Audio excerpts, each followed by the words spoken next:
And we went, hey, I'm gonna go ahead and start. I'm gonna get up here some interview.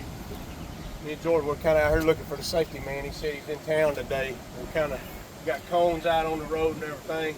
So this is Jordan. He's over at Beacon Building Products. Him and Ryan. Ryan's another delivery guy, two main delivery guys that we work with, and they deliver all our products for Beacon. So, Jordan, how long have you been doing this? I've been doing it for about 2 years, about a year with Beacon. Where were you at for that? ABC Supply. ABC Supply. How long were you over there? A little over a year. What about before that? So have you always just delivered shingles? That sounds like 3 years. What were you doing before that? Before shingles, I was an over-the-road flatbed driver. I hauled shingles, drywall, a little bit of everything.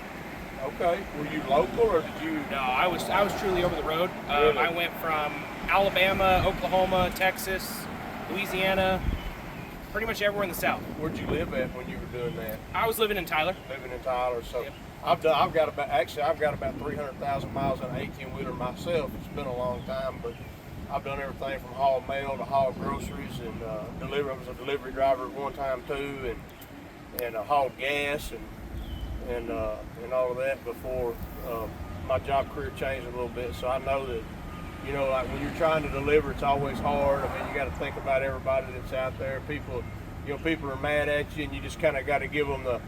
And I'm doing the best I can. You know, I can only turn so sharp. You know, we got to get this stuff, and we always appreciate you getting the stuff close to the buildings for us, so our guys don't have to. Shingles are heavy. Yes, sir. A square shingle's probably, I don't know, 250, 60 pounds or something like that. So, a bundle of shingles, I don't know what we have to do math on a deal like that, like 70 pounds. Yeah, we usually say 70 to 80. Yeah. So try to get them as close as we can to the house. Anything else we need to know about delivery? What else do you deal with every day other than people? Pretty much like you said, people. We're taking 65-foot, 80,000-pound vehicles into places they were never meant to be all day long. Houses or all the residential neighborhoods, the commercial projects we do, we're not meant to be there. They don't want us there, and somehow we got to find a way to get in there and fit. And like I said, make the delivery safely. Make sure at the end of the day everybody goes home, nothing gets damaged, and Beacon's pretty good at that. Well, like we like that, and we're working on these apartments right now.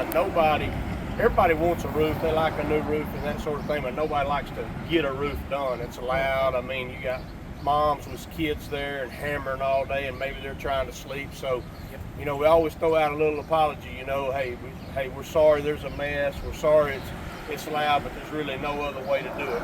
There isn't. And what I tell people when they ask me, most of our deliveries are in driveways, and people, I park there, and I try to explain to them the best I can. It's a 2-day inconvenience for a 20 to 30-year commitment. That's a good way of saying it. It does. For 2 days, it sucks. You may have to park on the street, but you don't have to worry about it again for 20, 30 years, hopefully. So.